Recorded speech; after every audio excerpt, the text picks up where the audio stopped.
अयोध्या नगर निगम की स्वच्छता का असली सच। नगर निगम अयोध्या महापौर ने श्रद्धालुओं से की है अपील और दिल्ली की भगदड़ के मामले में कहा कि रेलवे विभाग की तरफ से जांच चल रही है, दोषियों पर कार्रवाई की जाएगी। और वहीं उन्होंने अफसोस भी जाते हैं, लेकिन यह तो एक राजनीतिक भाषा है। नगर निगम सफाई के मामले में फेल होता नजर दिख रहा है। अयोध्या धाम में नगर निगम की तरफ से चलित शौचालय की व्यवस्था की है, इसके बावजूद श्रद्धालु इधर उधर गंदगी करते देखे गए हैं, जिसे नगर निगम सफाई करने में फेल नजर आ रहा है। लिए सुनते हैं क्या कह रहे हैं नगर निगम अयोध्या के महापौर।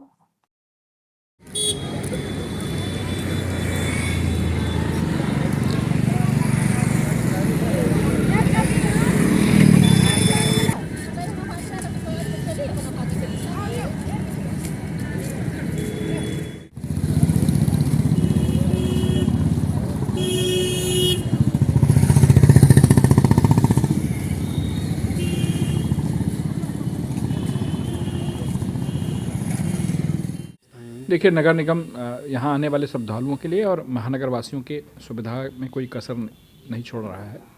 हम लोग रात्रिकालीन शिफ्ट में सफाई करवाते हैं, क्योंकि दिन में श्रद्धालुओं का प्रवाह इस तरह से रहता है कि उस समय स्वच्छता संभव नहीं है। तो स्वच्छता की व्यवस्था को मेंटेन करना, 20,000 से ज़्यादा यात्रियों को हम लोग अपने संसाधनों से निर्मित रैन बसेरों में उनके सुरक्षित आवास की व्यवस्था करते हैं।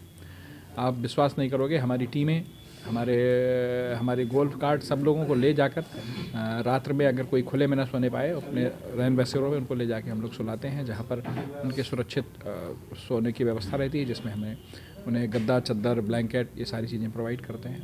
वहाँ पर शौचालय की व्यवस्था, पेयजल की व्यवस्था है। रामपथ पे और यात्रियों की सुविधा के लिए जगह जगह हमारे वाटर कियोस्क और वाटर ATMs लगे हुए हैं, उनके माध्यम से सुरक्षित पेयजल की व्यवस्था, मार्ग प्रकाश की व्यवस्था, ये सारी व्यवस्थाएँ हम लोग करते रहते हैं।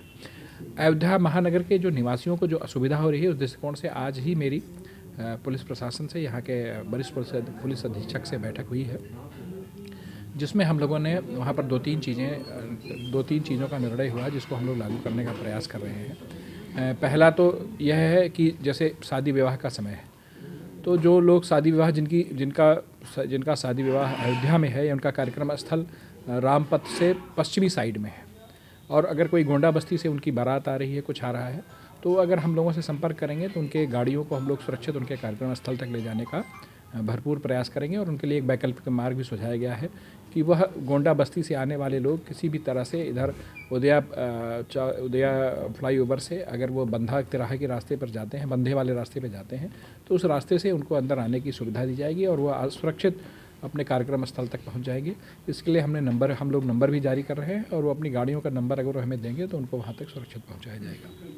तो या चिकित्सा संबंधी कोई आकस्मिकता है तो वो भी हम लोगों से संपर्क कर सकते हैं, उनके लिए भी व्यवस्थाएं की जाएंगी।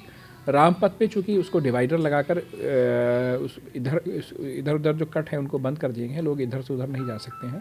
भीड़ के प्रवाह को देखते हुए वो चाहे प्रमोद वन का कट हो, चाहे छोटी देवकाली का कट हो, चाहे हम तुलसी उद्यान के सामने का कट हो, भीड़ के प्रवाह को देखते हुए उसको ज़्यादा से ज़्यादा खोलने की भी बात पुलिस प्रशासन से हुई है। तो कुल मिला के अयोध्या के लोगों को अब अभूतपूर्व परिस्थितियां हैं कि एक साथ 22 दिनों से अयोध्या में लाखों श्रद्धालुओं का लगातार आवागमन बना हुआ है, और अभी आने वाले समय में कुछ दिनों तक आवागमन बने रहने की संभावना है।